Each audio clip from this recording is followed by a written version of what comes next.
नमस्कार मंडळी, कसे आहात सगळेजण? मस्त मजेत ना? तर आज आपण अगदी 2 ते 3 दिवस मऊसूत राहणाऱ्या अशा चपात्या बनवणार आहोत. त्यासाठी आपण 2 अगदी सिक्रेट अशा वस्तू वापरणार आहोत. बऱ्याच मैत्रिणींची तक्रार असते, आम्ही घेतलेले गहू हे लोकवन गहू आहेत किंवा रेशनचे गहू आहेत. गहू कुठलेही असू दे, चपाती अगदी मऊसूतच येणार. तर भरपूर अशा टिप्स सांगून मी मऊसूत लुसलुशीत अशा चपात्या कशा बनवायच्या ते आता या व्हिडिओमध्ये शेअर करणार आहे. तर सगळ्यात आधी एक पातेलं घेतलं आहे आणि त्यामध्ये कोमट पाणी टाकून घेतलं आहे. अगदी कोमट पाणी घ्यायचं, खूप जास्त गरमही करायचं नाही, बुडवून बघायचं आधी. आणि पहिली सिक्रेट वस्तू म्हणजे यामध्ये 1 चमचा तेल टाकायचं आहे. आपण दरवेळेस पिठामध्ये तेल टाकतो की नाही, पण मी तेल पाण्यामध्ये टाकते.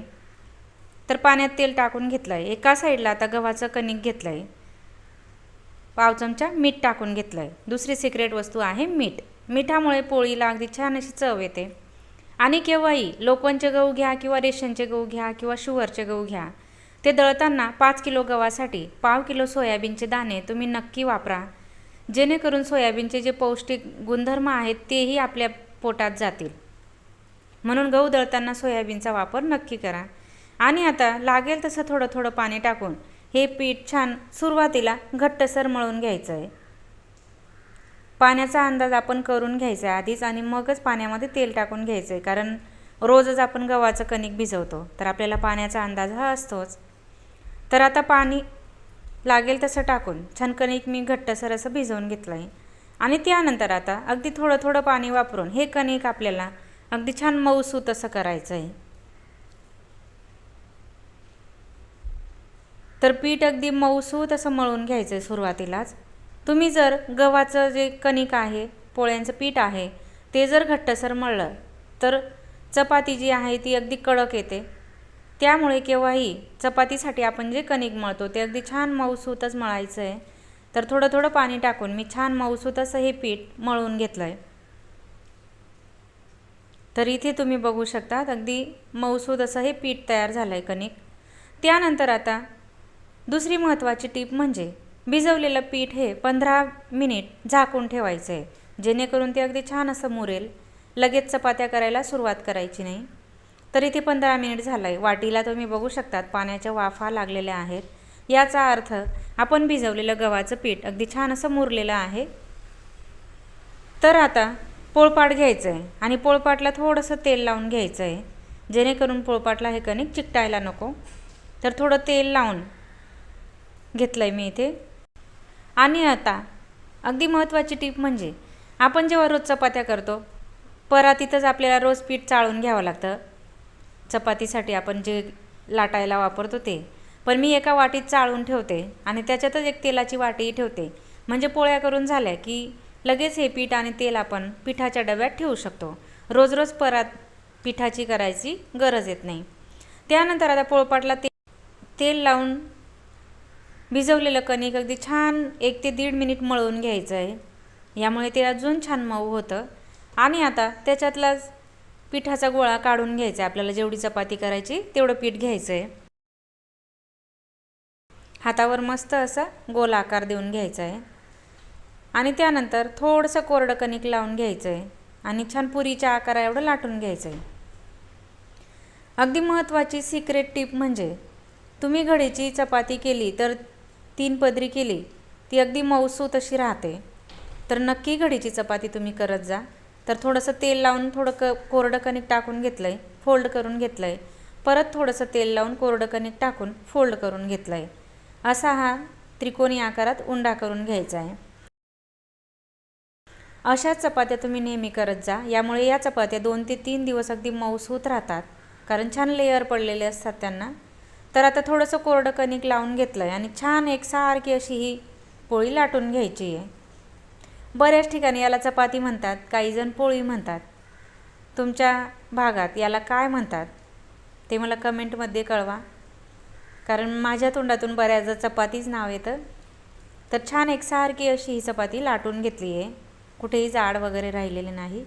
एका साईडला तवा सुरुवातीलाच मस्त असं तापवून घ्यायचं आहे आणि तापलेल्या तव्यावर चपाती टाकून घेतली आहे. चपाती पलटायला घाई करायची नाही. थोडे बुडबुडे आले की त्यानंतरच साईड चेंज करायची आहे. आणि चपाती खूप जास्त वेळा उलटपालट करायची नाही. चपाती फुगायला थोडासा वेळ जाऊ द्यायचा आहे, तेव्हाच ती चपाती छान अशी फुलते. तर आता अगदी थोडेसे तेलाचे बोट लावून घ्यायचे आहेत. तर तुम्ही बघू शकता चपाती अगदी छान अशी फुलायला सुरुवात झाली आहे. मस्त अशी फुगते. आणि गॅसची फ्लेम हाय ठेवायची आहे, जेणेकरून सर्व साईडला चपाती मस्त अशी भाजली जाईल. तुम्ही बघू शकतात अगदी मी फक्त 5 ते 6 वेळ चपाती उलटपालट केली. मस्त अशी भाजली गेली तव्यावर. आणि त्यानंतर आता चपाती अगदी छान अशी भाजून झाली की आपण पोळी डब्यात ठेवतो. तर पोळी डब्यात सुती कपडा ठेवायचा आहे आणि चपातीची आतमधली जी वाफ आहे ती अशा प्रकारे हाताने काढून घ्यायची आहे व्यवस्थित. आणि मगच ती पोळी डब्यात ठेवायची आहे. केव्हाही पोळी डब्यात सुती कापडाचाच वापर करा, यामुळे चपाती अगदी छान मऊसूत राहते. तर चपाती ठेवून घेतली आणि अशा प्रकारेच आता राहिलेल्या सर्व चपात्या करून घ्यायच्या आहेत. तुम्ही साध्या तव्यावर चपाती करा किंवा नॉनस्टिकच्या तव्यावर चपाती करा, अगदी छान अशी चपाती येते. आणि सुरुवातीलाच मी सांगितलेलं असल्याप्रमाणे गहू दळताना त्यामध्ये तुम्ही सोयाबीनचे दाणे नक्की वापरा. यामुळे आपण ज्या चपात्या बनवतो ते छान मऊसूत राहतात. आणि सोयाबीन आपल्या शरीरासाठी तर उपयुक्तच आहे, म्हणून घरात सोयाबीनचे दाणे आणून ठेवतच जा, म्हणजे जेव्हाही आपण दळायला पाठवू तेव्हा ते दाणे आपण आठवणीने टाकू शकतो. तर इथे तुम्ही बघू शकतात दुसरी चपाती अगदी छान अशी टम्म फुललेली आहे. घडीच्या चपातीची चव जी आहे ना ती खूप छान लागते, कारण या चपातीला छान असे लेयर पडतात, मस्त पदर सुटलेले असतात आतमध्ये. आणि लहान मुलं तर अगदी गरम गरम चपाती अगदी छान आवडीने खातात. तर अशी चपातीच्या मधली वाफ काढून घ्यायची आहे आणि मगच पोळी डब्यात ठेवायच्या आहे.